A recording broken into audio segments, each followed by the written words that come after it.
Hey, what's up? It's Jim, and today I'm going to do the Old Review Omnibus Volume 8. Now, this is going to be exclusively a horror movie Old Review Omnibus. These are horror movie reviews that have been condemned to the rough cuts, or I have one that hasn't been on YouTube or online in, I think, over 5 years. It's been completely unavailable and is going to be brought back from the ooze of my external hard drives to being brought back from that. This is kind of an interesting group because it has some stuff that are very much connected to Halloween. It has a video from one of the Halloween weeks of videos, the only one that isn't featured on my channel. It features a lot of more modern horror, but also an older horror film. I was like kind of bringing these things back from the rough cuts and bringing one at least that's kind of hasn't been watched in a very long time. I'd say for the most part, the first bunch I'm okay with. I think they're good. I don't think they're horrible.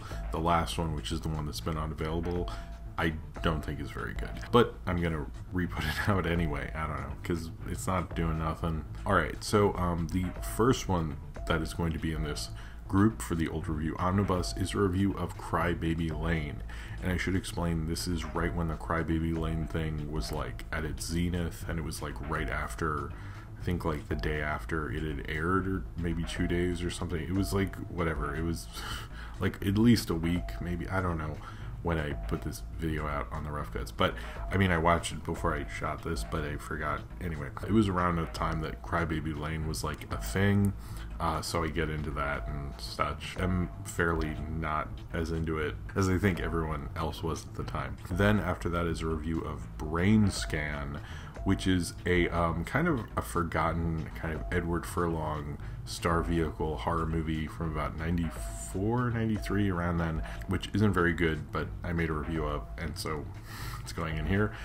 Then after that is a review of Blood and Black Lace, which is a Mario Bava film, which kicked off my Halloween week of videos the year I was doing the rough cuts, which is a pretty major film, actually. Blood and Black Lace, of all these, it's probably the one that is a movie you should actually probably see, and is a, I think I call it Giallo, but I'm not sure how you really pronounce that, but I say that in there. And then ending it off is a review of Richard Kelly's The Box, which was his kind of bigger mainstream kind of push at the time and didn't work out at all.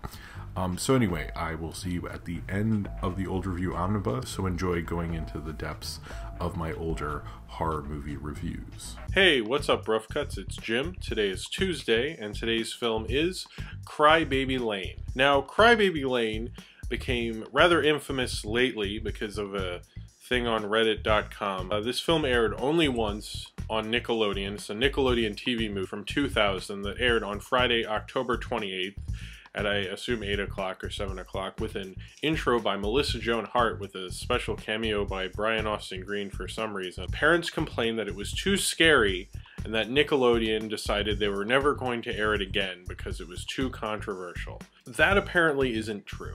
Nickelodeon and the director have never heard of any of this about a controversy, or at least the director said he'd never heard about it, Peter Lauer. And Nickelodeon's like, yeah, we've never heard of this either. We just didn't air it again. Most likely because they didn't particularly like it. It's considered this lost movie. It was never released on VHS, so if you didn't record it on VHS on October 28th, 2000 with the Melissa Joan Hart intro and everything, you could never see it. I've heard about it for a little bit through articles and through the publicity from the Reddit thing and how they eventually put it on YouTube, and then Teen Nick was going to play it on Halloween night. And they did, and they aired it 2 times, which is 2 more times than it's ever aired before. These Siamese twins, who their father was a farmer, and then he was ashamed of them, so he locked them in the room, and one was good and one was evil. And then one of them got a disease. I forget which one, but doesn't matter. And since they shared the same liver, they both died. I guess it was some liver thing. And then they cut them in 2 when they wanted to bury them. The evil one was buried at the end of this road called Crybaby Lane, and the rumor was that you could hear him crying because the good son was buried in the cemetery. These two brothers hear this story. They go do a prank in the cemetery where they put a tape recorder next to the headstone to scare these girls who they like. And when they do it, to put the tape recorder thing there, or the tape player, they move this like branch, and supposedly this branch comes from a weed that comes out of the heart of the body in the grave, but they don't know that. They just move it to put their tape recorder there. And then because of that, they release the spirit, and then he possesses the older brother, who's more of, you know, the meaner brother, and the younger brother isn't possessed.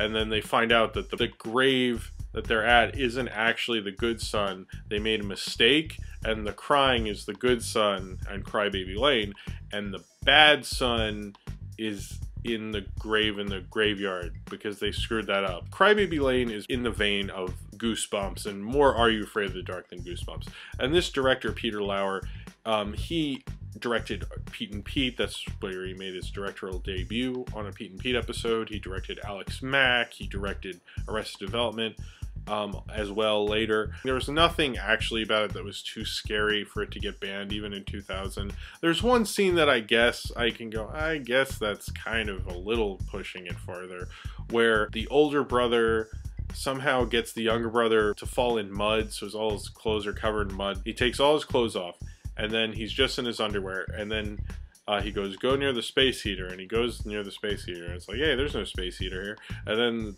these girls pop out, the girls that he liked before from the graveyard, and they throw eggs at him because they're also possessed by the evil brother, Siamese twin guy. And then a bull attacks him and stuff, and that seemed a little, I don't know if that's really that traumatic. That seems like it would suck to actually go through, and maybe that was a little intense, but that kind of was about it. It's just not that great. It's just a alright kids movie for Halloween. You know, I feel like someone had to justify liking this movie for so long, and their justification was a lie, which is that this was pulled off for controversy. If anyone can find anything that actually shows that this film was at all controversial, or that parents demanded it not be shown again because it was too scary, you know, fine, bring it forward. But until then, I really just view this as someone who had this on tape, liked it a little too much, and needed to justify it. And, you know, maybe I'm totally wrong on that theory, but that's kind of just how it feels to me, because it's not that great of a movie. I'll never watch it again. I don't think it was bad enough to have been forgotten about. I don't think it was that awful or anything. And it's interesting they did get Melissa Joan Hart to introduce it, and she was actually kind of a big star at the time, at least for Nickelodeon. I was hating kids' horror movies, like Everybody Lives. Like, that's not scary, you know? Thank you very much for watching Rough Cut, viewers. I will be back next Tuesday, and subscribe to my main channel. Follow me on Twitter, Tumblr, and potentially VHX. And follow Earl Barrett Holloway's Tumblr as well, who did the drawing at the beginning and end of this video. And that's it. Hey, what's up? It's Tuesday. I'm Jim here for the Rough Cuts, and today I am reviewing the film Brain Scan, which is from 1994. A kid played by Edward Furlong, who's seen all the violent horror movies, played all the violent video games, and has really seen it all. He even has a horror movie club at school that gets banned. Then he hears about this game called Brain Scan, and you have to call them, and he calls them with his phone that he has. It's like a computer phone. You know, like in the time, like in the 90s, when people would make movies about hackers, but you're like, I don't know if they really know that much about computers. This is kind of one of those. Like, the whole thing that runs his computer, which is voice activated, by the way, is like Igor, and he'll be like, yes, master.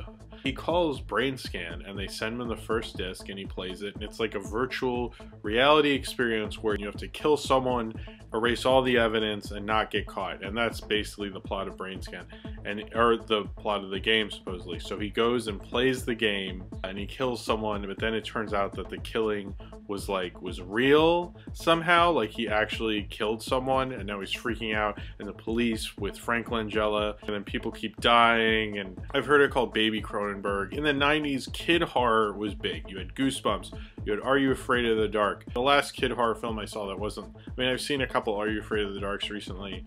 I saw Crybaby Lane, and that they really hold back. You can't get too scary or too creepy because it's a kid show and parents will flip out. This film, I think, and part of the reason maybe you may have not heard of this, is this film is, like, the scene where he kills someone is really violent and really, like, graphic. It seems a little more believable because someone's actually getting hurt, actually getting killed. And then through the game comes out this kind of Freddy Krueger ripoff character called Trickster. Oh man, Trickster is ridiculous. But I kind of like that he comes out of the game to a Primus song. I mean, this is such a 90s soundtrack. You have grunge and alternative and all that stuff. And Edward Furlong and the girl he likes, who he's watching through the window or something, they both have Aerosmith posters for Get a Grip. And I like it's kind of like Existenz and Videodrome in a weird way, and it's kind of creepy and even a little body horror-y. Might be one of my favorite kind of hacker 90s movies. You know, I certainly like it a lot more than Hackers. It's a lot more fun. It is very of its time, but unabashedly so. I mean, it's like, you know, that whole thing, like, I'm a 90s kid, I know it all, I've seen it all, I've got attitude. Also that it's a starring vehicle for Edward Furlong. It did get actually apparently a decent release, it just did not do very well, unfortunately. I think this film would be hard to market because I think a lot of the kids who want to see it probably couldn't see it. This could actually get a little scary and spooky and weird, you know? And some stuff you didn't really understand how it was happening or why it was happening. And they have also, all the killing scenes are all different, you know? It didn't always rely on cheap scares, and just because you saw a really violent killing early on, they might not show something later, but the way they reveal it is scary. For a kids horror movie, I mean, looking back on Goosebumps and Are You Afraid of the Dark and all that kids horror stuff that was pretty big in the 90s. I mean, kids horror was so big in the 90s. I remember there was a birthday I got nothing but Goosebumps books. A lot of that hasn't aged for me very well. Most of it I'm not very scared by. There's maybe a few Are You Afraid of the Dark episodes I think are alright, but I'm just not as into it now as that I'm in my 20s. But this I'm into. So I think if I had seen this as a kid, I probably would have liked it. It would have been very scary and probably a lot more fun. So I wish I'd seen it in the 90s, but as an adult I can still appreciate it, and I still think it's a pretty fun, you know, weird little odd movie. So if you have seen Brain Scan and you would like to talk about it, then comment below in the comments. Subscribe to the Rough Cuts if you haven't already. Subscribe to my main channel in the info box below. Follow me on Twitter, Tumblr, and potentially VHX, and support Earl Barrett Holloway's Kickstarter. He did the picture at the beginning and the end of this video. He's trying to raise money for a comic book, and that's it, and I hope to see you next week. Hey, what's up, Rough Cuts? It's Jim. Today is Tuesday, and today's film is Blood and Black Lace. Every week before it's Halloween, on my own channel, I put up 5 videos that are all horror movie reviews right before Halloween.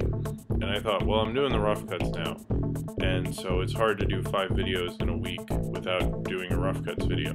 So I figured I'm just going to have this video, this Rough Cuts video, be the first of my series of Halloween reviews.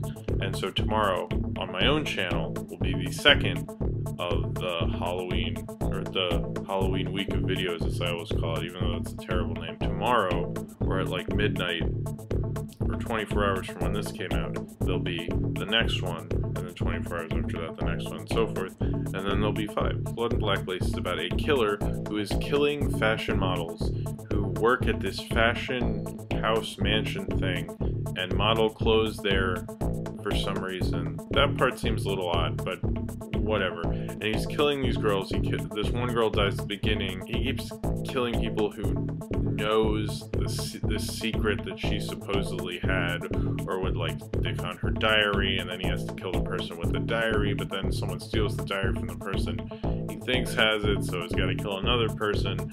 Just, you know, in Italy, these paperbacks called giallos, which are kind of just cheaper paperback whodunit books. Mario Bava, who directed this film, didn't really want to make just another typical, you know, whodunit, wanted to do something different with it. And after seeing Alfred Hitchcock's Psycho, decided to put bigger emphasis on the killings rather than the mystery, because the mystery, I mean, this mystery is kind of stupid. And when he did that, it's kind of basically what he made is a slasher film. Inadvertently, it's kind of funny when I watch this the whole time, like, wow, this is the exact format and formula of a Friday the 13th movie, of a slasher movie. But it's 1963, it's not 1983, it's not 1978. So, you know, which is kind of surprising because I'm used to more an 80s soundtrack, and this soundtrack, which is kind of like Italian, like loungy music, which almost doesn't fit because I'm too much of a modern film viewer. I think Mario Bava made other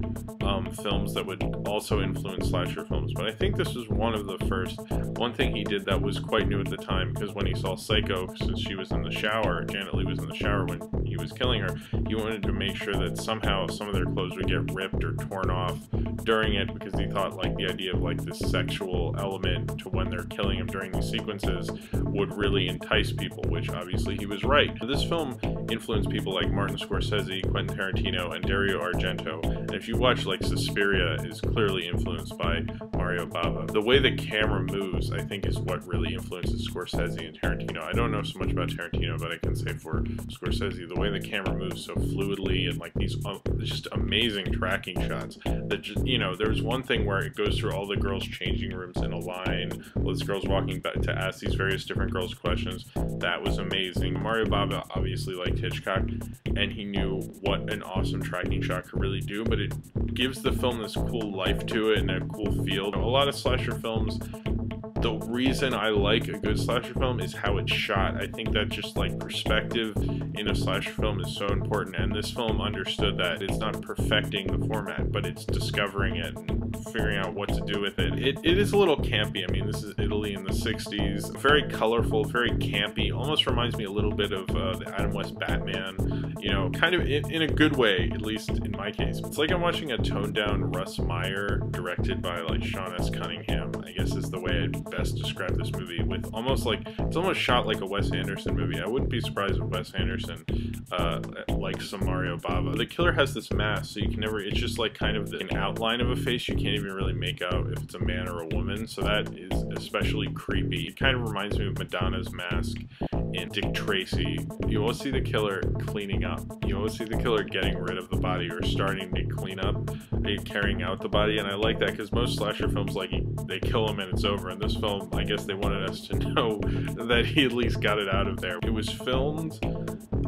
in English. The script was in English, and some of the actors spoke English phonetically, even though this was in Italy. It was never released in US with that soundtrack. Someone dubbed it, so I don't even know what soundtrack on the DVD is the right one. Like, they started playing it in Italian, and then I read that because I looked at the Wikipedia page while I watched it. I don't even know what language to watch it in, but I guess English, but it matches up in English because they spent on set in English. Thank you very much for watching yet another review for me on the Rough Cuts.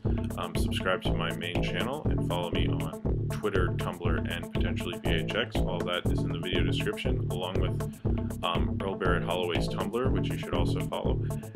He did the drawing at the beginning and the end of this video. And come back to my channel tomorrow, where I will be having the next video in the Halloween week of videos, which will be day 2, and I will have day 2, 3, 4, and 5 in the coming days. And please come back to the Rough Cuts tomorrow as well to check out that video. So then you have a lot of videos you could potentially watch.